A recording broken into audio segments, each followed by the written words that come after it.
기록으로라도 반대 의견을 남기겠다. 지난 3월 1차 재난지원금을 둘러싼 격론이 벌어졌을 때 선별적 지급을 주장했던 홍남기 경제부총리가 남긴 말입니다.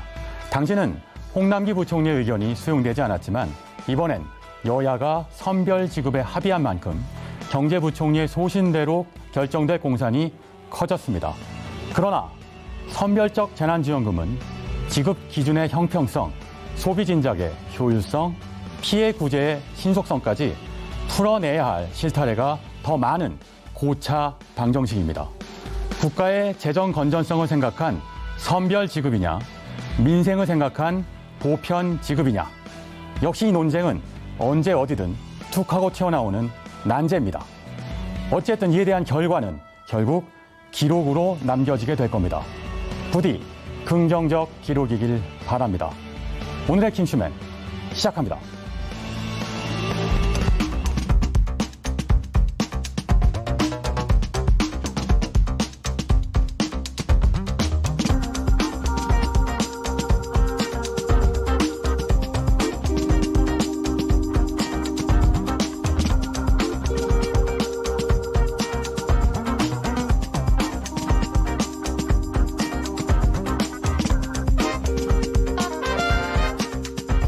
네, 새로운 킹슈맨 요원이 나와 계신데요. 수많은 팬을 건드린 뉴스공장의 경제교사이자 현장형 경제학자 최백은 건국대 교수입니다. 어서 오세요. 네, 킹슈맨 첫 방문인데 어떠십니까? 네. 아, 굉장히 화려하네요. 약간 멋있다는 말씀도 해주셨습니다. 네. 다른 프로와 달리 굉장히 진짜 그 킹스맨을 연상시킬 정도로 굉장히 화려해요. 아, 감사합니다. 저는 처음에 대기실로 들어오실 때 배우분이 오시는 줄 알았어요. 그렇습니까? 네, 배우 권혜요 씨가 들어오시는 줄 얘기 알았어요. 너무 많이 들어가지고 살짝 기분 나쁩니다. 왜 이렇게 아니 배우신데 멋지십니다, 권혜요 씨. 수많은 팬을 거느셨다고요. 아니 왜 그러시지? 난 좋아하실 줄 알았는데. 제가 권혜요 씨를 조금 더 잘생겼다고 스스로 생각하고 있다 보니까. 물론 그렇습니다. 제가 개인적으로 팬이거든요. 얼마 전에 감사합니다. 모 라디오 프로그램에 나오셔서 이 재난지원금 관련돼서 열변 토하시는 거 보고 제가 정말 사랑에 빠졌습니다. 감사합니다. 오늘도 좋은 말씀 부탁드립니다. 자, 먼저 오늘의 주요 이슈 두 가지를 살펴보겠습니다. 첫째, 제9호 태풍 마이삭 피해 상황. 둘째, 일본 차기 총리 스가 유력, 수출 규제는 풀릴까입니다. 자, 오늘의 첫 번째 이슈는 제9호 태풍 마이삭 소식입니다. 현재 피해 상황은 어떻습니까? 네, 태풍 피해 소식을 조금 전해드려야 될 것 같은데요. 오전까지 집계된 결과는 현재까지 1명이 사망하고 22명의 이재민이 발생한 상황이라고 합니다. 오늘 오후께까지 전국에 비를 뿌리다가 동해상으로 완전히 빠져나갈 것처럼 보이는데요.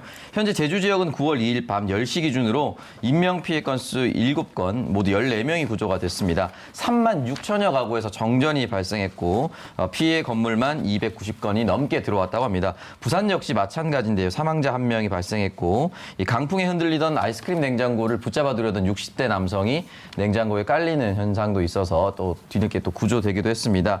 그리고 부산에서는 현재 4만여 가구가 넘게 정전 피해 신고를 했고 무엇보다도 지금 신고리 원전 1호기부터 4호기까지 4기가 갑자기 멈춰져서 현재 한국원자력안전기술원에서 현재 급히 파견돼서 이유를 현재 분석하고 있는 실정이라고 합니다. 1970년대 기상관측망 설치 이후 정확한 통계로서 역대 7번째 강풍을 동반한 태풍이라고 현재까지 알려져 있습니다. 네, 태풍 10호 하이선까지 북상한다는 소식인데요. 다음 주 초면 한반도에 상륙한다고 하니까 이건 역시도 예의주시 부탁드립니다. 오늘의 두 번째 이슈 살펴봅니다. 어제 스가 요시히데 관방장관이 드디어 출사표를 던졌습니다.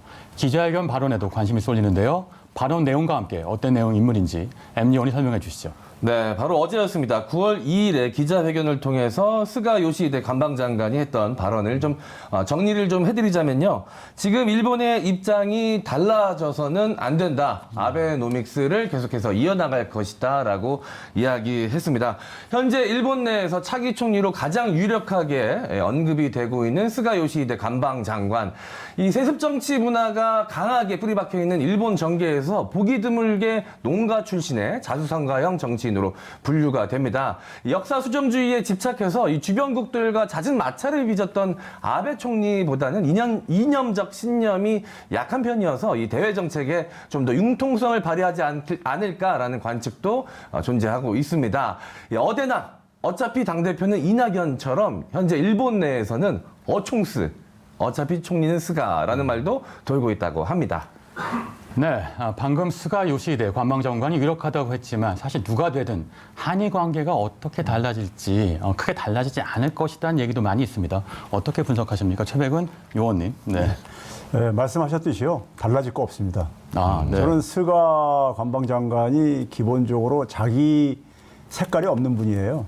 그 얘기는 결국 뭐냐면 당내 기반도 사실 취약하고요. 네. 그래서 결국은 가장 그러니까 아베 정권에서 네.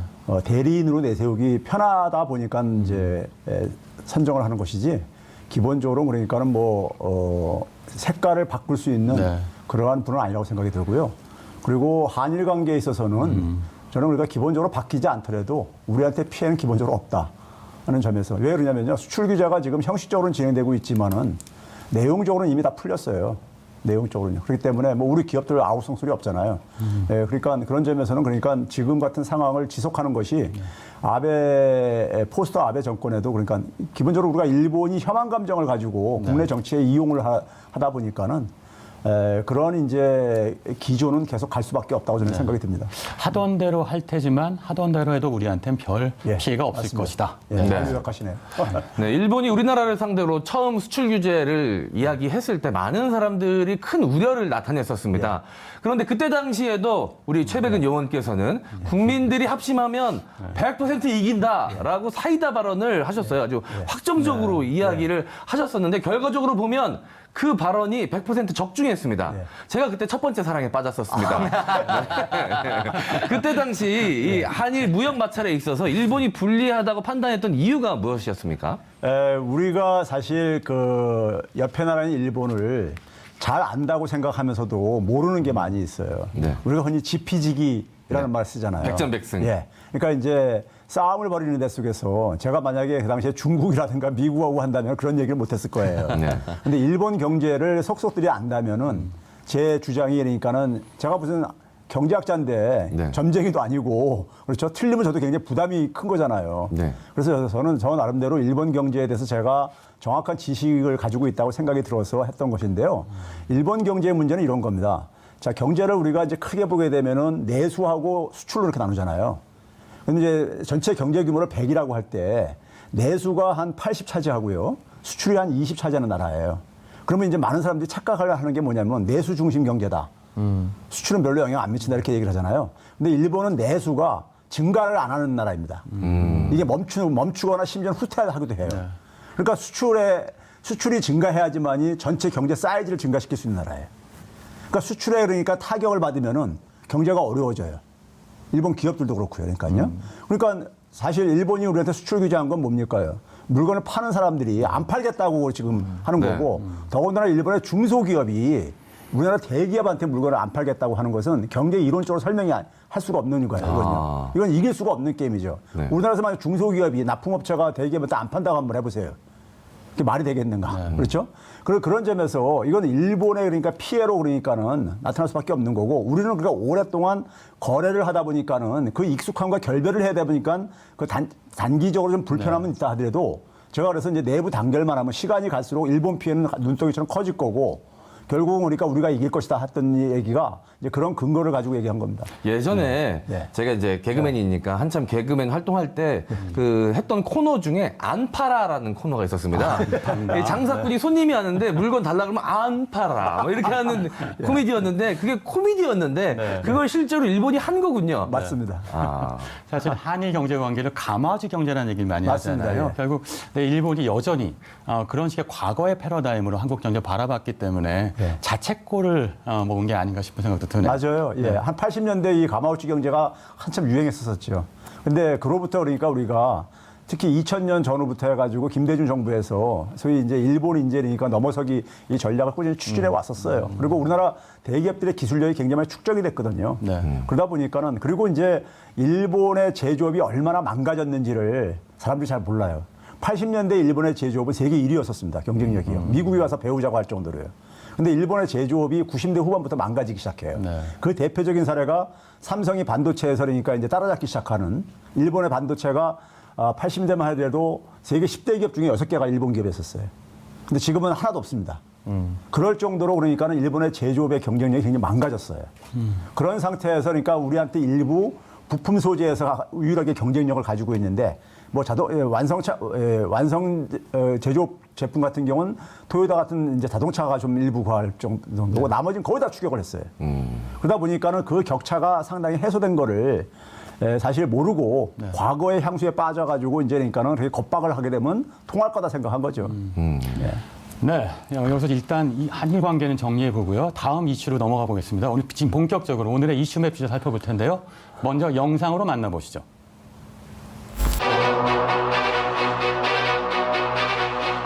삼성물산 경영진들은 이재용 부회장과 미래전략실의 승계 계획안에 따라 회사와 주주들의 이익을 보호해야 할 의무를 위반하여 회사와 주주들에게 손해를 야기하였습니다.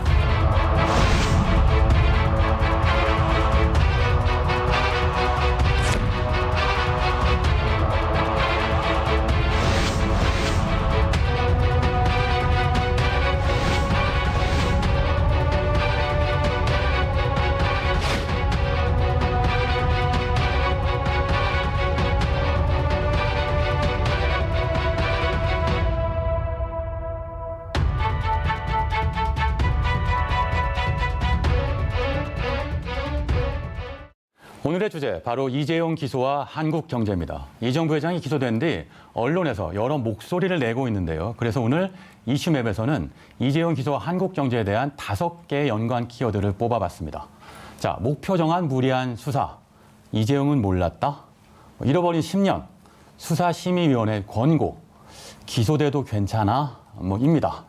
첫 번째 연관 키워드로 목표를 정한 무리한 수사가 눈에 들어오는데요. 어떤 내용인지 오창석 의원이 설명 부탁드립니다. 네, 목표 정한 무리한 수사, 이재용 부회장의 변호인단의 이야기인데요. 이 검찰이 1년 9개월간의 아주 오랜 동안 수사를 끝내고 이제 기소를 했습니다. 물론 불구속 기소긴 하지만 이재용 부회장을 포함한 11명에 대한 불구속 기소였습니다. 근데 여기에 대해서 이재용 변호인단 측에 따르면은 애초에 목표를 정해두고 이재용 부회장을 구속시키기 위한 또는 이재용 부회장을 몰아가기 위한 수사로 출발했었다라는 이야기를 남겼습니다.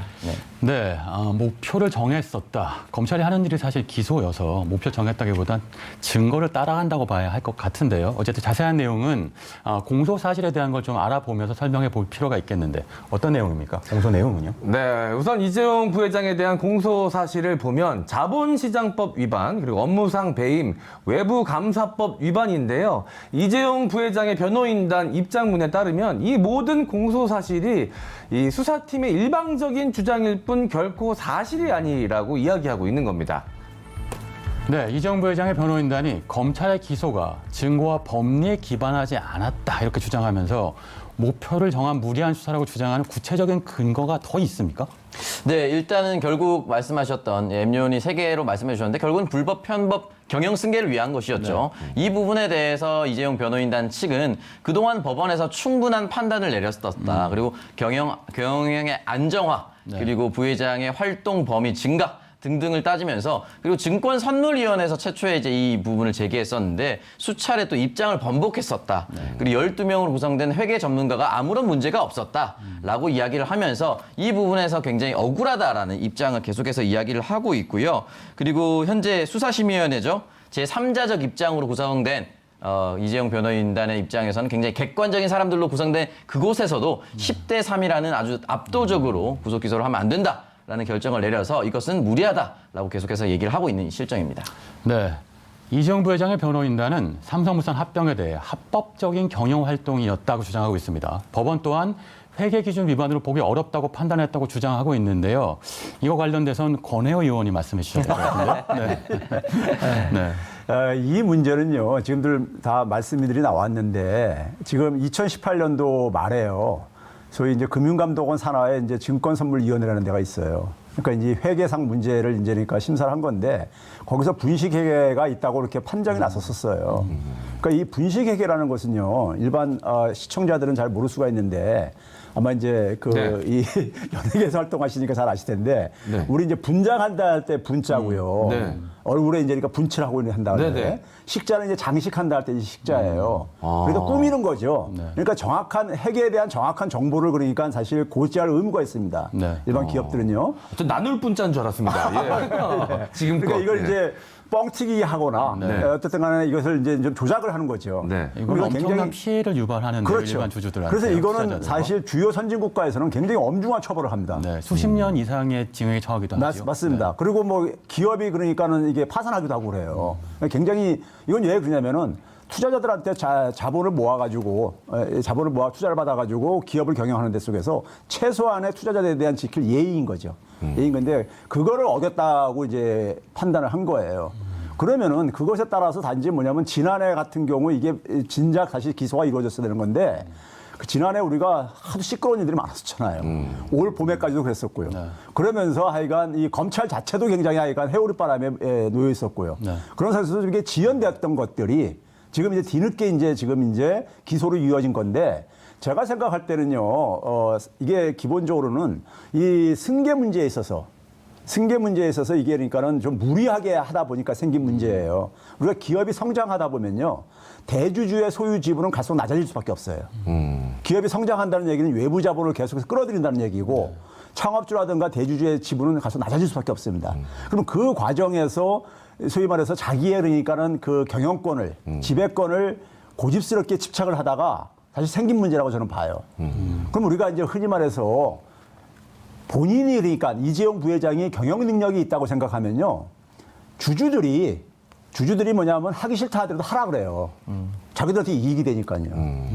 근데 우리가 그렇지 않고 주주들의 이익에 반해가지고 이게 내 개인 기업이라고 생각해가지고 내 할아버지 때부터 내가 쭉 해왔던 기업이라고 생각한다면은 이건 굉장히 전 근대적인 사고인 거죠. 그럴 거면은 개인 기업을 해야 됩니다. 네. 주식 다 자기가 매수해가지고 자기 기업으로 그냥 하면 되는 거예요. 근데 이게 대중한테 그러니까 자본은 조달을 하고 이걸 자기 개인 기업으로 생각한다는 이런 사고의 불일치가 이런 사태를 키운 거예요.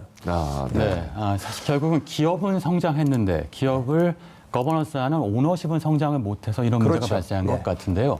자, 검찰과 변호인과의 주장이 대립하고 있는 가운데 향후 법정에서 어떤 판결이 나올지 주목되는 상황입니다. 오늘의 이슈맵 이재용 기소와 한국경제에 대한 이야기를 나누고 있는데요.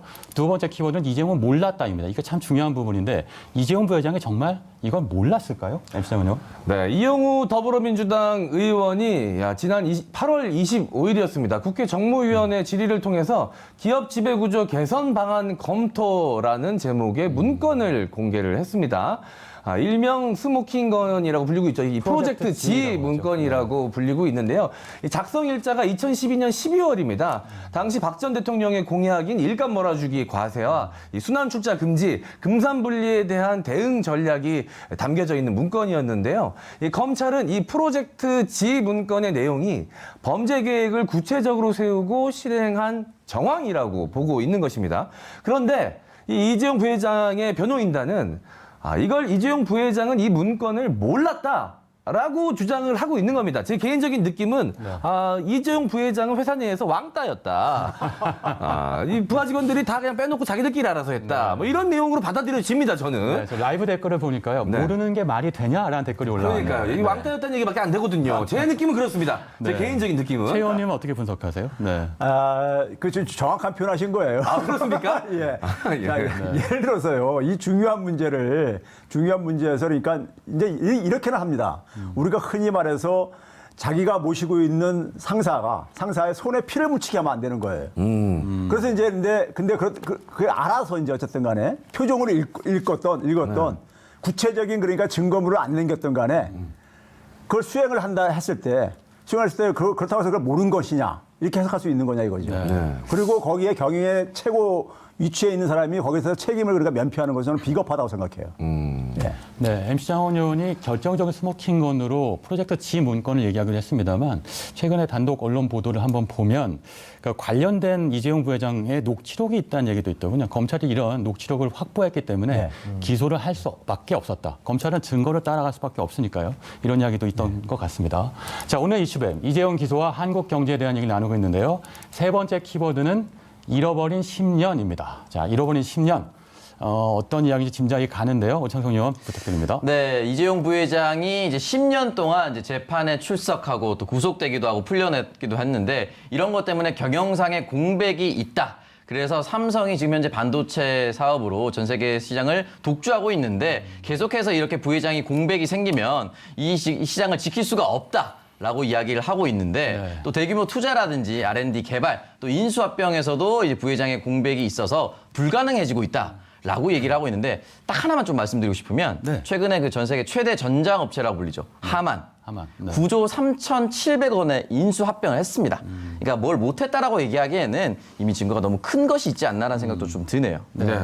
제 주변에 이 주식하시는 분들은 이재용 부회장이 빠질 때 삼성 주식이 들어가야 된다라고 이야기하시는 분, 전 잘 몰라요. 저는 잘 모릅니다. 근데 주변에 주식하시는 분들이 지금이 적기다라고 이야기하더라고요. 왜 그런지는 잘 모르겠는데 이재용 부회장이 이제 불구속 기소가 되지 않았습니까? 이게 삼성에 어떤 영향을 미칠까요? 자, 우리가 우리나라에 있어서 그러니까는 그 재벌 총수들은요 기업의 사실상 브랜드라고 생각해야 돼요. 그렇잖아요. 우리가 삼성전자 하게 되면 이재용 부회장을 빼놓고 얘기할 수가 없는 거잖아요. 투자자들은 그렇게 생각하고 소비자들도 그렇게 생각하고 있습니다. 그러니까 브랜드라고 생각해야 되는데, 근데 어쨌든 간에 법적으로 아직 판단은 안 났지만은 최종 판단은 안 났지만은 결국 상당히 많은 그러니까 어쨌든 그동안에 지난 10년 동안에 많은 무리를 일으킨 거예요. 그럼 이것만 가지고도 사실 최고 경영자로서 어쨌든 간에 소위 말해서 이미지는 굉장히 실추가 된 것이고 그걸로 인해서 투자자들한테 피해를 입히고 있는 거예요. 그리고 예를 들어서 재벌 총수가 그러니까 기업 경영을 안 한다고 해서 삼성이 어떻게 된다? 이거는 있잖아요. 그 기업은 기본적으로 구멍가게라는 얘기인 겁니다. 쉽게 얘기하면요. 근데 삼성전자는 글로벌 기업이고요. 시스템적으로 운영되는 기업이기 때문에 이게 그러니까 어떤 개인 자연인이 그러니까 거기에서 그러니까 이 기업의 운명을 좌우할 정도라면은 이거는 이 기업 자체가 큰 병에 걸려 있는 겁니다, 사실은. 예. 그런 점에서 실제로도 보게 되면은 최고 경영자의 그 리스크라는 게 있는데 총수 리스크라고 하죠. 우리가 재벌 총수 리스크예요. 재벌 총수가 그러니까 오히려 그러니까 기업 경영에 부담을 주고 투자자들한테 어쨌든 간에 그걸로 인한 피해를 그러니까 유발할 수 있는 가능성이 오히려 있는 것이고요. 삼성전자가 지금 그러니까 성장의 위기에 있다면 저는 그런 것보다도 새로운 수익 사업을 못 만들어내고 있어요. 돈은 엄청 현금을 많이 갖고 있는데 이게 사실 문제인 거예요. 그 부분에 있어 속에서 이재용 부회장이 사실 경영 일선에 나온 이후에 보여준 게 없어요. 지금 반도체, 스마트폰 다 자기 선대가 했던 것들입니다. 그 냉장고 세탁기 앞에 앉아 있는 거 보여줬는데. 꼼꼼함이죠. 새로운 신사업을 그러니까 보여준 게 없어요. 아직 만든 게 없어요. 그러니까 그런 점에서는 그러니까 오히려 삼성의 그러니까 지금 삼성의 성장을 가로막고 있는 요인이 무엇인가는 저는 투자자들이 더 정확하게 이해를 하고 있다고 생각합니다. 네, 시장이 더 잘 안다는 말씀 같습니다. 초일류 기업 삼성이 오너 리스크로 흔들리면 초일류가 아니겠죠.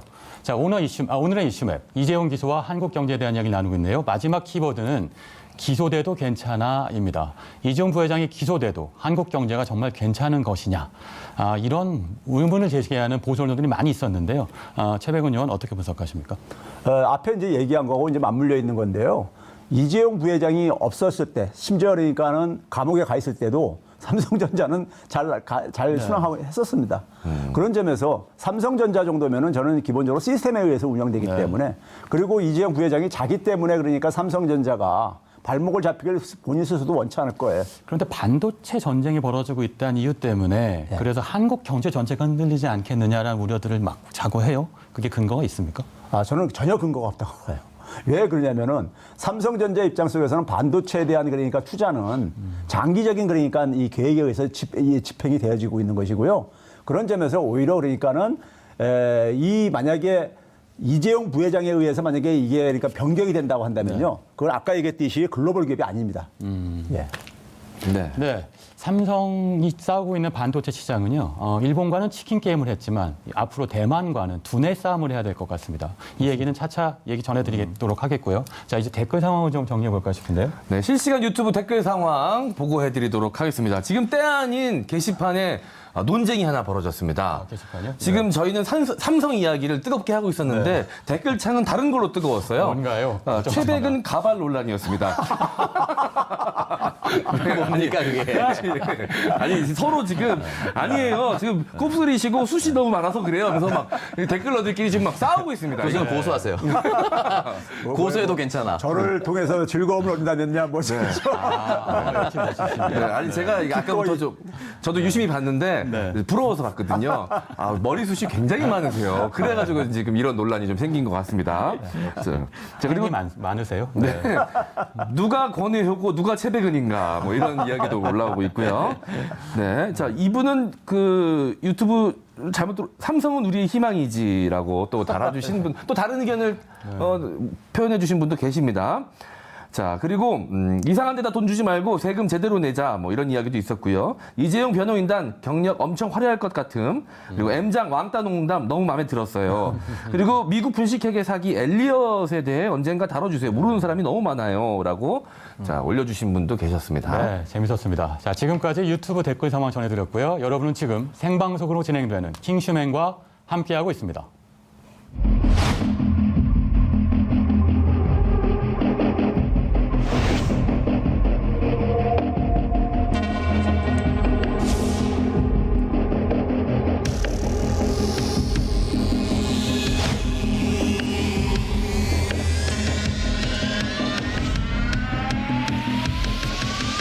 OECD 국가들이 매우 큰 폭으로 성장이 후퇴하고 있는 것에 비하면 기적 같은 선방의 결과였다고 말할 수 있습니다. 각종 경제 지표들도 2분기를 저점으로 6, 7월부터 서서히 회복세를 보여주고 있어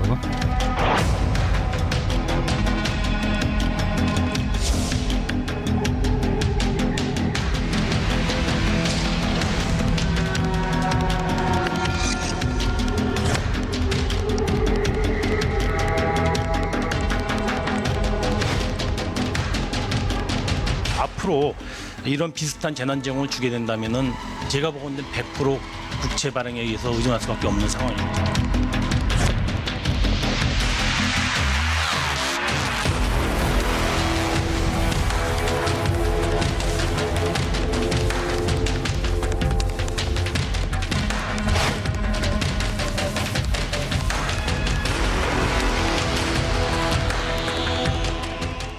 네, 요즘 뜨거운 감자인 2차 재난지원금이 주제입니다. 일단 이 질문부터 들어볼까요? 2차 재난지원금 지금 필요합니까?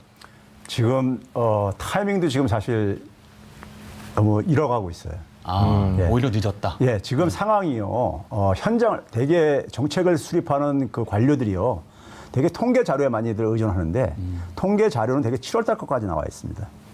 빨라요. 네. 근데 8월 15일 날 광화문 집회 이후에 거의 일주일 동안에 지난해 대비 한 매출액이 한 18%포인트가 줄어들었어요. 수도권에서요. 그 다음 주, 지난주죠. 지난주엔 32%포인트가 줄어들었습니다. 아이고. 굉장히 가파르게 지금 진행되고 있어요. 뭐 우리 느끼잖아요, 지금요. 거리두기 강화하면서. 네. 이게 당연히 타격 줄 수 있다는 건 우리 쉽게 예측할 수 있잖아요. 그러니까 이게 시간이 지나면 지날수록 약한 자영업체들부터 문 닫기 시작합니다. 네. 그런 점에서 거기다 뭐냐면 자영업자들이 지금 이제 이 소상공인들 중에서 가장 열악한 부분들이 일반 소비자하고 접촉하는 자영업자들이 도매, 소매, 음식, 숙박업 이 분야들인데요. 네. 이 분야가 어저께 한국은행에서 산업별로 이제 그러니까는 저희 대출금이 이제 통계가 발표됐는데 지난해 1년 전에 비해서 18조 8천억 원이 증가했어요. 이게 뭐냐면 21%가 증가한 건데요. 네. 이게 통계 집계한 이후에 최고예요. 그러니까 지금 뭐냐면 대출금을 받아가지고 겨우 버티고 있다는 얘기인 거예요. 이게 2분기 얘기입니다. 이것도 그러니까요. 근데 지금 뭐냐면 지금 상황은 2분기보다 더 안 좋잖아요. 지금 네. 상황이. 그런 점에서 지금 상황이 지금 굉장히 녹록치 않고 굉장히 가파르게 악화되고 있다. 그래서 이거를 그러니까는 시간을 그러니까 그러니까 시간이 굉장히 중요하고 시간 싸움을 지금 하고 있는 거다. 그런 점에서 현장을 좀 들여다보고 정책 위반하는 사람들이 좀 챙겼으면 좋겠다고 좀 보고 있습니다. 재난지원금 필요하냐 아니냐가 아니라 지금 절실하고 필수적이라는 말씀 같습니다. 자, 그렇다면 2차 재난지원금에 대한 국민들의 생각을 좀 들어볼까요? 엠 의원이 정리하셨죠? 네, 코로나19 장기화 및 재확산에 따른 2차 재난지원금 지급에 이 과반이 찬성한 것으로 나타났습니다. 먼저 2차 재난지원금 지급 자체에 대해서는 찬성이 56%, 반대가 36%로 찬성 여론이 반대에 비해 1.6배 높게 나타났습니다. 이 재난지원금 지급 즉 찬성 여론은 대체로 전 계층에서 높았다 이렇게 볼 수가 있고요. 연령대별 찬성률은 40대 63%, 60대 62%, 50대 59%, 70대 이상 56%, 30대 52% 순으로 나타났습니다. 18세에서부터 20대 응답자들은 찬성 45%, 반대 46%로 팽팽한 모습을 보였고요. 권역별로는 전 지역에서 찬성이 과반으로 집계가 됐습니다. 네, 국민은 지금 필요하다는 뜻일 텐데요. 특히 민생 경제가 힘들기 때문에 당연한 얘기겠죠. 그러니까 어쩌면 이 얘기를 하기가 좀 죄송스럽기도 한데 1차 재난지원금이 필요하냐 아니냐 또는 얼마 정도 효과가 있었느냐 이런 걸 짚어봐야 한다는 여론들이 많이 있잖아요. 사실 이거 짚을 때가 아닐 것 같기도 합니다만 어쨌든 1차 재난지원금을 얼마나 만족했고 얼마나 효과적인지 한번 잘 살펴보겠습니다. 일단 관련돼서 그 최 의원님한테 여쭤봐야 될 것 같은데 1차 재난지원금 효과가 확실히 있었죠? 예, 확실히 있었습니다. 그건 뭐 통계 수치가 보여주고 있고요. 근데 아까 그 여론조사 쭉 발표했잖아요. 네. 18세에서 20세가 적은 이유가 제가 볼 때는요. 네. 이게 가구당 좋기 때문에 못 받았구나. 부모들이 안 주는 경우가 많이 있어요. 용돈 지급이 안 됐군요. 예, 안 된 약속가 경우 없었네요. 안 된 경우 의외로 많습니다. 소득 이전이 안 그러니까 됐군요. 별로 그러니까 네. 피부에 느껴지지가 않는 거예요. 그럼 못 받은 거 지금 높게 나온 거네요. 예. 그렇죠. 네. 자, 이건 뭐 여담이고요. 이게 지금 우리가 보게 되면 지금 성장률들이 다 마이너스 행진하고 있잖아요. 전 세계가 마이너스 하는데 우리만 유별나게라도 그래도 선방을 하고 있는 편이에요. 네. 근데 1분기에 비해서 2분기에 성장률 추이를 보게 되면요. 지금 내수하고 수출이 그러니까 양대 축인데 수출은 지금 계속 마이너스 행진을 계속 하고 있는데 내수에서 유일하게 방어하고 있는 게 민간 소비예요. 소비입니다. 정부 소비하다 벌써 민간 소비예요. 소비 부분이에요. 이 소비를 이끈 것이 성장률이 이렇게 이제 개선이 되니까 당연히 어디에 나타나냐면요. 일자리에 이제 그러니까 이렇게 반영이 될 수밖에 없어요. 일자리가 4월 달에 그러니까 최악이었었어요. 일자리 감소 그 규모가요. 그다음 5월 달부터 이게 계속 조금 감소폭이 줄어들기 시작합니다. 5, 6월 달 가면서요. 그리고 소매 판매액도, 소비액도 판매액도 5월 달부터 전년 대비해서 싹 증가해요. 정확하게 뭐냐면 재난지원금 지급한 시기하고 일치하고 있어요. 근데 특히 뭐냐면은 우리가 경기가 안 좋았을 때요. 백화점은 그래도 좀 됐었어요. 플러스 했었어요. 그동안에도요. 근데 이번에는 백화점은 마이너스이고 오히려 뭐냐면 동네 슈퍼라든가 편의점 이런 데가 플러스 다 반전됐어요. 왜? 재난지원금 쓸 수 있는 데가 그런 데다 보니까요. 그런 점에서 재난지원금은 상당히 효과가 있었고요.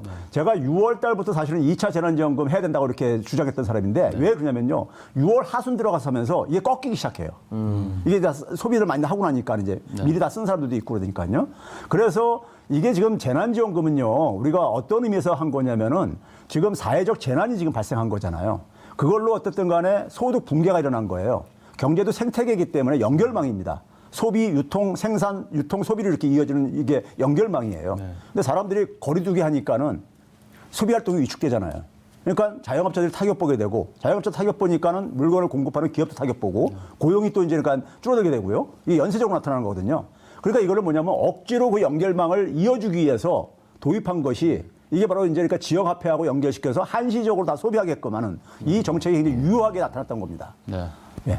각국 정부가 말씀하신 것처럼 수요를 지키기 위해서 노력하고 있고요. 그 방식 중에 하나가 재난지원금일 텐데 문제는 정부 당국, 특히 기재부를 중심으로 해서는 가성비가 떨어지는 건 아니냐라는 의견이 많습니다. 한국은행에서 통계가 하나 발표됐었는데 이 통계에 따라도 정부가 재난지원금으로 1조 원 지급을 하면 그의 실질 국내 총생산이 2천억 원밖에 늘어나지 않는다라는 조사 결과가 나왔습니다. 이거 신뢰할 만합니까? 이거 한국은행 발표가 아니라요. 일부 언론에 의해 가지고 한국일보 발표를 왜곡해가지고 자기 입맛에 맞게끔 간 건데요. 네. 예. 왜곡되어 있군요. 예. 네. 첫째는 뭐냐면은 한국은행에서 이런 이제 모형을 개발할 때 계속 이제 업데이트를 해요. 왜냐하면 시대가 변함에 따라서 자꾸 안 맞는 부분이 있고 그러다 보니까요. 근데 이게 어느 시기에 한 거냐면은 금융위기 끝난 이후부터 해가지고 지난해 1분기까지 기간을 대상으로 한 거예요. 네. 재난지원금하고 아무 관련이 없는 시기이고요. 그래서 한국은행도 지금 코로나19 사태에서는 이 모델이 그러니까 적합하지 않다는 얘기를 달았는데도 불구하고 이걸 썼고요. 첫째는요. 둘째는 뭐냐면은 여기에서 쓰는 정부 이전 지출이라는 것이 재난지원금만 같은 이런 것만이 아니라 거기에는 예를 들어서 뭐냐면 그 국민연금 같은 것도 포함되어 있는 거고요. 기업들한테 투자 보조금도 거기 포함되어 있는 거고요. 그다음에 수출했을 때 수출 보조금도 거기 포함되어 있는 이런 금액들이에요. 근데 재난지원금은 사실 그 기간에 지급하지 않았었죠. 않았는데 그러니까 상대적으로 그러니까 우리가 재난지원금과 관계 없는 그러니까는 정부가 이렇게 이전시킨 돈들이 딱 계산해 보니까는 GDP를 그러니까 2천억 분이 1조가 할 때 한 2천억 분이 1년 내에는 영향을 안 미쳤다 이렇게 나온 건데요. 이러한 소위 말해서 추정들이 갖고 있는 하나의 커다란 실수가 있는데 이게 뭐가 있냐면요. 자, 지난해 경우에 소득이 내가 10,000원이 있었어요. 그래서 7,000원을 썼었습니다. 70%를요. 근데 그런 상황 속에서 올해 이제 그러니까는 작년에는 그러니까 내가 이제 일자리도 안정돼 있는 이런 상황이라고 가정을 해보세요. 근데 올해는 딱 보니까 내가 일자리도 언제 갈지 모르겠어. 언제 해고될지도 모르겠어요. 불안해요. 근데 지금 어떤 현재 직장은 있어요. 10,000원이 딱 들어오고 있습니다. 수입이요. 그럼 사람들은 어떻게 하겠습니까? 지출을 7,000원 쓰던 걸 6,000원 줄입니다. 그렇죠? 그럼 이런 상황에서 정부가 1,000원을 더 줬어요. 네. 그러면 내가 이제 7,000원을 소비를 할 수 있을 거란 말이에요. 네. 근데 이걸 가지고 뭐냐면 결과적으로 작년 7,000원하고 올해 7,000원하고 변화가 없지 않냐. 네. 이런 식으로 얘기를 하고 있어요, 지금요. 네, 사실 그런 식으로 계산하면 안 되는 거죠. 네, 말씀하신 것처럼 소득 효과와 대책 효과 말씀을 하신 것 네. 같은데요. 그러니까 결국은 통계 착시 때문에 정책이 왜곡되면 안 된다는 말씀 같습니다. 국민 세금을 정부가 쓰면 효과가 크다. 그런데 국민 세금을 국민이 직접 쓰면 효과가 없다고 하는 것. 저는 이게 맞는 얘기인지 궁금해지는데요. 자, 지금까지 재난지원금의 효과를 살펴봤는데 2차 재난지원금 관련돼서 가장 뜨거운 감자는 또 하나 있습니다. 이걸 전 국민한테 보편적으로 줄 것이냐 아니면 선별적으로 줄 것이냐일 겁니다. 이거에 대한 의견이 분분한데요. 먼저 정치권 발언을 오창석 의원이 정리해 주실 겁니다. 네, 일단 정당별로 입장이 좀 다르고요. 정당 내에서도 조금 입장이 좀 다른 편입니다. 이재명 지사 같은 경우는 선별 지급을 할 경우에 국민 분열과 갈등을 초래할 수 있다 이렇게 얘기를 남겼고, 이낙연 신임 민주당 대표는 어려운 분들을 두텁게 돕는 차등 지원이 맞다. 선별 지급을 해야 된다는 뜻이죠. 김종인 통합당 비대위원장 역시 공무원 등에게 지급하는 건 맞지 않다라고 얘기하면서 사실상 선별 지급을 얘기했고, 김경수 경남지사 지원금을 지급하면 오히려 방역에 방해가 될 수도 있다라고 얘기를 했고, 진성준 민주당 의원 같은 경우도 일정 소득 이하의 중하위 계층에 지급해야 한다라고 얘기를 하면서 사실상 현재까지는 이재명 지사를 제외한 나머지 모든 인사들은 선별, 차등 지급을 해야 된다라는 입장을 나타내고 있습니다. 네, 3월에 1차 재난지원금 논의 때만 많이 상황이 달라졌는데요. 여당인 더불어민주당 특히 선거를 앞둔 지난 상황과 달리 재정 건전성을 이유로 신중론으로 선회한 것 같습니다. 어떻습니까? 네, 일단 이 부분에 대해서 국가 부채 비율, 적자 국채 발행 이런 이야기를 들면서 굉장히 위험도를 높이고 있는데요. 일단은 정부 예산안 내 2021년도를 보면은 8.6% 증액해서 555조, 그중에 보건복지 고용을 199조, 약 200조 가량 쓰겠다라고 얘기를 했거든요. 재난지원금 역시 저는 여기에 포함될 수 있다라고 생각을 하고, 말씀하셨다시피 전 타이밍이 굉장히 중요하다고 생각합니다. 내년도 예산안은 그렇게 대폭 증액해놓고 그때까지 기다려라, 차등해서 지급하라라고 하는 것이 과연 국민들에게 어떤 영향을 미치고 대한민국 경제에 어떤 영향을 미칠지 좀 궁금하고요. 이 대통령이 되면은 가장 힘이 쓸 때가 취임이 있을 때보다 인수위원회 할 때입니다. 지금 민주당 내에 지금 이낙연 신임 대표가 대표 취임한 지 얼마 안 됐어요. 그렇기 때문에 민주당 내의 기류도 사실상 이낙연 대표 입에 맞춰질 가능성이 굉장히 높습니다. 그런데 이낙연 대표는 처음부터 1차 지급 때부터 신중론을 얘기를 하면서 사실상 선별 지급을 계속해서 주장해 왔거든요. 지금 당대표가 됐으니까 그 목소리가 훨씬 더 실릴 수밖에 없는 입장이라고 저는 생각을 하고, 민주당 내에서도 지금 당장 다른 목소리를 내기 어려울 것인데, 중요한 것은 전 결국 국민의 여론이라고 생각을 합니다. 어떻게 선별할 것인가. 결국은 작년에는 괜찮았던 사람이 올해 힘들었던 상황이 많거든요. 그렇기 때문에 이런 부분을 건강보험료로 나눌 것인가, 그 사람의 소득을 어떻게 나눌 것인가. 근데 건강보험료도 작년 기준이거든요. 그렇기 때문에 이런 선별과 차등 기준 어떻게 나눌 것인가, 이렇게 따지다 보면 또 시간이 지나서 올 하반기를 넘길 수도 있습니다. 그렇다면 사실상 지급할 수도 없기 때문에 빠른 선택을 하는 것이 좀 중요하다고 봅니다. 최병훈 교수님 어떻습니까? 선별 지급을 통한 행정적인 비용도 클 것 같은데요. 이게 현실적으로 가능합니까? 저는요, 제가 학자로서요, 지식인으로서 장담코 얘기하는데요. 이재명 지사가 가장 정확한 판단을 하고 있는 거예요. 아까 김종인 그 국민의힘 이제 비상대책위원장이 공무원한테는 주지 말아야 된다 얘기를 하는데, 그럼 공무원만 안 주면 되는 거냐, 선별이 되는 거냐? 이게 굉장히 아주 영악한 저는 주장이라고 생각하는데, 공무원들은 그러니까 안 줘도 돼요. 왜냐하면 소득의 감소가 없었기 때문에. 그러면 그럼 소득의 감소가 없는 사람들이 공무원만이냐? 이런 문제가 나오잖아요. 그러니까 그걸 비껴가는 거예요. 비껴가는 소리인데, 제가 이런 예를 들게요. 재난지원금이라는 것은요, 아까 앞에서 했듯이 사회적 재난을 위해서 소득 충격을 받은 사람들에 대해서 정부가 되게 두 가지 처방을 할 수가 있습니다. 하나는 뭐냐면 세금 감면. 그다음에 또 하나는 뭐냐면 보조금을 지원해 주는 거예요. 근데 세금 감면은 우리나라 근로소득자 중에서 한 42, 3%가 면세자들입니다. 그러니까 하위 소득계층들이 별로 혜택을 못 봐요. 그렇죠? 그래서 이제 이 보조금을 지원을 해주는데, 자, 문제는 뭐냐면요. 제가 굉장히 많은 일반 국민들한테 하소연을 많이 이렇게 평상시에 들어요. 제가 이제 방송 출연 많이 하니까 좀 가서 좀 얘기 좀 해달라고 하면서요. 이런 게 있습니다. 한 분은 있잖아요. 이게 사교육 시장에 이제 일하시는 분이에요. 작년에 월 소득이 한 5, 600만 원 됐었다는 거예요. 근데 올해 지금 보면 200만 원 안팎뿐이 안 된다는 거예요. 이분이 이제 그러니까 작년 소득으로 하게 되면요. 제외됩니다. 선별로 하게 되면요. 반면에 우리가 가장 대표적인 저소득층이 누굽니까? 기초생활수급자들입니다. 그렇죠? 기초생활수급자들이요. 기초생활수급자 4인 가구 기준으로 할 때 가장 최대액으로 받을 수 있는 것이 월 142만 한 5천 원 정도 돼요. 근데 이분들은 뭐냐면 지난해나 올해나 똑같이 그 금액을 다 받고 있어요. 100%요. 그렇죠? 그러니까 소득의 감소가 없는 분들이에요. 근데 이분들은 당연히 그러니까 포함이 되집니다. 선별 지급하게 되면요. 그럼 소득의 감소가 없는 분들에 대해서는 저소득층이라는 이유 가지고 지급을 받고 반면에 소득에 큰 감소가 있는 사람은 소득이 작년에 소득이 그러니까 높았다고 해가지고 배제가 돼요. 네. 이 부분을 이런 부분들이 굉장히 많이 지금 존재하고 있어요. 왜 그러냐면은 2분기 통계청 소득 발표를 보니까는 전체 가구 상위 10%까지도 소득이 다 후퇴하고 있었어요. 재난지원금이 없었으면요. 그런 상황 속에서 저는 기술적으로 선별이 불가능하다. 아까 건강보험 얘기했는데요. 작년도 건강보험료는 2018년도 소득 기준인 거고요. 지금 이제 그러니까 8월 31일 날 끝난 종합소득세 신고를 가지고 지금 기재부가 그걸 만들겠다 하는데 이것도 작년 소득입니다. 그럼 결론적으로 이재명 도지사는 철든 사람이었네요. 네, 여기서 중요한 이슈가 하나 있습니다. 김어준의 뉴스공장에서 김종민 더불어민주당 최고위원이 나와서 선별 지급과 보편 지급을 섞을 수 있다는 얘기를 했는데 일단 발언 한번 듣고 오시죠. 같이 한다는 것은 일정 금액은 전체에게 주고 일정 금액은 긴급 구난의 성격으로 맞춤형으로 주고 이 두 가지 섞을 수도 있다? 당연히 할 수 있는 일이에요. 그러니까 같이 할 수도 있고 또는 뭐 시기를 나눠서 분리할 수도 있는데 이 점이 철학적인 차이나 정책적인 노선 차이가 아니라는 점 이걸 전제로 해놓고 해야 되는데 핵심적인 논점이 뭐냐. 액수입니다. 전체 총액. 이게 지금 논쟁이 안 되고 있어요. 사실은 더 중요한 게 얼마를 할 거냐예요. 그러니까 예를 들어서 부채를 감당할 거냐. 예를 들어서 자 이런 식의 논의는 네, 이것이 과연 가능한지 조금만 짧게 말씀 부탁드립니다. 이거 1차 재난지원금 때 이미 시행했던 거예요. 자, 예를 들어서 우리가 자영업자들이 지금 어려워요. 그래서 금융 지원을 해주지요. 그러니까 소위 이자 납부 같은 거 유예를 한다든가 대출금 상한을 유예한다든가 이런 거 하고 있잖아요. 그다음에 고용유지금이라는 것도 지원해주고 있죠. 이게 지금 김종민 의원에게는 선별적으로 그러니까 지원해주는 것이고요. 그러면서 전 국민한테 지원금을 또 해줬잖아요. 이미 1차 때 했던 거예요. 지금도 그렇게 하면 되는 거예요. 그러니까 그래서 자영업자들은 그러니까 재난지원금을 전 국민한테 주게 되면은 어떻게 됩니까? 소비에 판매액에 매출에 이제 도움이 될 게 아닙니까? 그럼에도 불구하고 그걸 충분치가 않아요.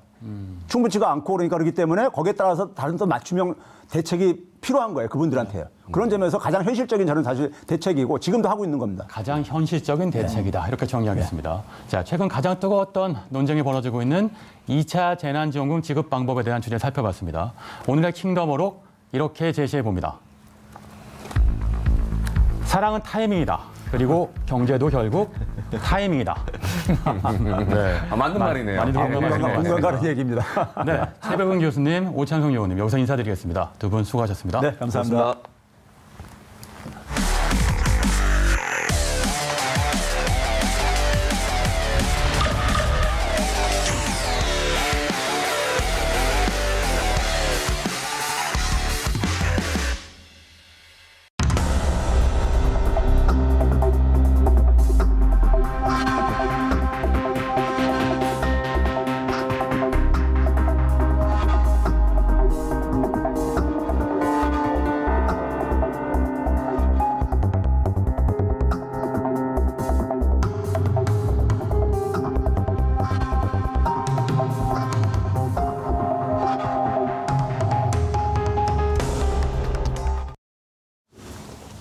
네, 코로나 퇴치본부 투강스 시간입니다. 오늘도 꼭 알아야 할 코로나 소식만 엄선해서 전해드립니다.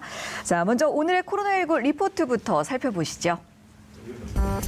위중 중증 환자 연일 급증, 2.5단계 연장 가능성, 네, 오늘은 이 두 가지 주제에 대해서 하나하나씩 이야기를 나눠보겠는데요.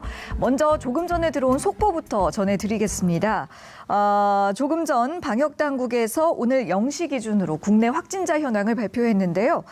신규 확진은 총 195명, 지역 감염이 188명, 해외 유입 사례가 7명으로 집계됐습니다. 그리고 사망자는 3명이 추가돼서 현재 총 329명을 기록하고 있다는 내용이었습니다.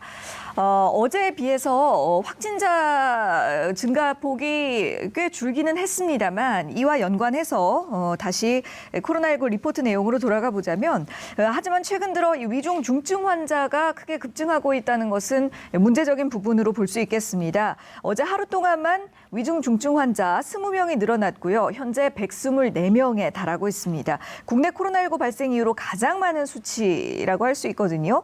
강양구 의원께서 현황에 대해서 자세하게 알려주시죠. 네, 근데 안타깝게도 이제 방금 확인한 통계를 보면은 또 30명이 더 늘었습니다.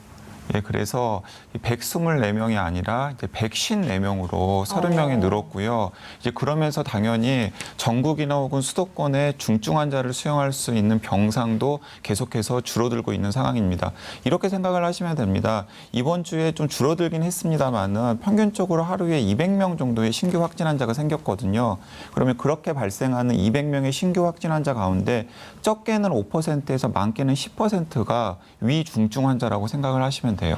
그러니까 200명이라고 하면은 보통 하루에 10명에서 20명 정도의 위중증 환자가 생기는데 어제 기준으로 수도권에서 가용한 중증 환자 병상이 딱 9개 남았었습니다. 그러니까 이런 식으로 이제 대처를 하고 있는 거예요. 그 9개를 유지하기 위해서 기존의 위중증 환자로 치료를 받으시는 분 중에서 좀 상태가 좋아지시는 분들은 얼른 퇴원을 시키거나 혹은 일반 병실로 옮기고 거기에 이제 새롭게 들어오는 위중증 환자를 받아서 이제 가까스로 지금 중환자를 지금 처치하고 있는 상황이라고 이해를 하시면 될 것 같습니다. 네, 중환자 치료 병상이 필요한 환자 기준이 따로 있는 겁니까? 네, 이제 중증 환자와 위중 환자로 일단 분리가 되신 분이 흔히 중환자로 분류가 되어서 치료를 받는데요. 크게 이제 이렇게 세 가지에 해당되는 환자들이라고 생각을 하시면 됩니다. 첫 번째는 무엇이냐면은 본인들이 호흡은 하실 수 있습니다만은 산소를 섭취하는 양이 일정하지가 않아요. 그래서 산소 마스크가 필요하신 분들입니다. 이런 분들이 흔히 중증 환자로 분류되어 가지고 드라마에서 보면 산소 마스크를 이렇게 착용을 한 상태에서 의료진의 케어를 받는 분들이고요. 그리고 위중 환자로 분류되는 분들은 어떤 분들이냐면 본인의 힘으로 호흡을 하지 못하세요. 그런 분들 같은 경우에는 인공호흡기 를 착용을 해야 되거나 아니면은 에쿠머라고 하는 장치 들어보셨죠? 네네네. 그러니까 혈액을 밖으로 빼내가지고 혈액 안에다가 산소를 인위적으로 넣은 다음에 다시 그 산소가 녹은 혈액을 몸속으로 넣어주는 장치가 에쿠머 장치인데 인공호흡기나 에쿠머 장치를 착용하신 분들이 이제 위중 환자라고 생각하시면 되겠습니다. 근데 보통 위중 상태로 가신 분들 중에서 안타깝게는 사망하시는 사례도 있는데요. 오늘 아침 통계를 보니까 어제도 그렇게 사망자가 3명이 늘었다라는 사실이 있습니다. 네. 이렇게 상황이 점점 더 심각해져 가는 모습인데 지금 사회적 거리두기 2.5단계 종료 시점이 다가오고 있거든요. 하지만 계속해서 말씀드리듯이 지금 사태가 사실 나아질 기미가 그리 보이고 있지 않은 상황이잖아요. 그래서 이게 연장이 돼야 하지 않느냐 이런 목소리가 나오고 있는데 어떻게 보십니까? 네, 그렇습니다. 그러니까 방금 언급한 그 중증 환자, 위중 환자 숫자를 줄이기 위해서도 절대적인 하루 확진 환자 숫자들을 줄여야 되거든요.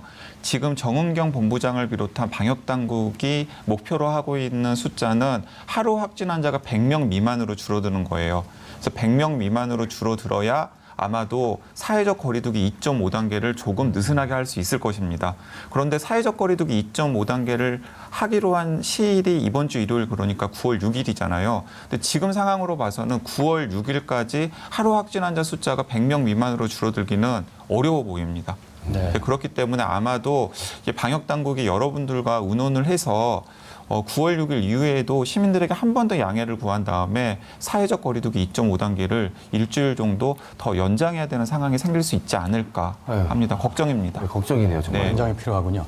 자, 정의영 본부장의 말처럼 짧고 굵고 확실한 실천이 필요한 때인 것 같습니다. 자, 마무리 유튜브 상황 살펴볼까요? 네, 여전히 많은 댓글들이 올라오고 있는데요. 아무래도 오늘 2차 재난지원금에 대해서 많은 이야기를 이야기를 나눴다 보니 그에 대한 댓글들이 줄을 이루고 있습니다.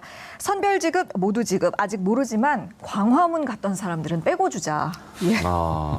이런 의견을 제안해 주신 분도 있고요. 또 선별, 모두 말장난일 수도 이미 당정 협의 중인데요. 라고 의문을 제기하신 분도 있고요. 또 소비 진작을 위해 전 국민 지급해 주세요 하신 분이 계십니다. 저는 또 이 댓글을 소개하고 싶네요. 코로나19 일기예보도 참 깔끔하고 좋았는데 이런 아쉬움을 또 일기예보를 기억해 주신 분도 계시네요. 네. 코로나에 관심이 많으시니까요, 역시. 네. 긴 장마와 코로나19의 재확산, 여러 차례 태풍으로 그 어느 때보다 힘든 여름을 보내고 있습니다. 하지만 우리는 이 또한 지나가리라는 것을 알고 있습니다.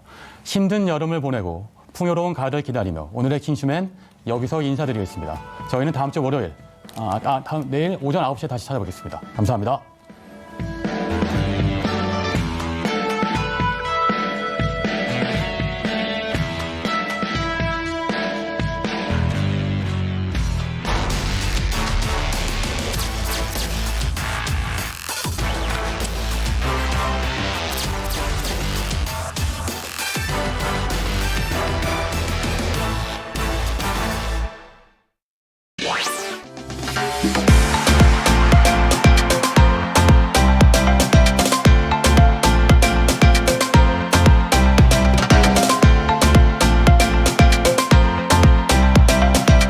TBS